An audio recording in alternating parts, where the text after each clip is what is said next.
விலாசமராத நான்மறை தூய ஜோதி என்றோது மாகதி நல்கியாளையனுள் நடமாடவாவரிய கல்வி கேள்வியினாலவாவழி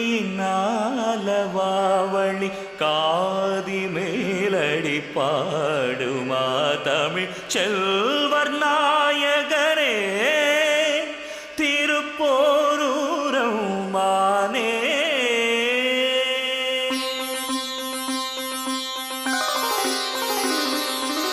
சரவண பவ எனும் திருமந்திரம் அதை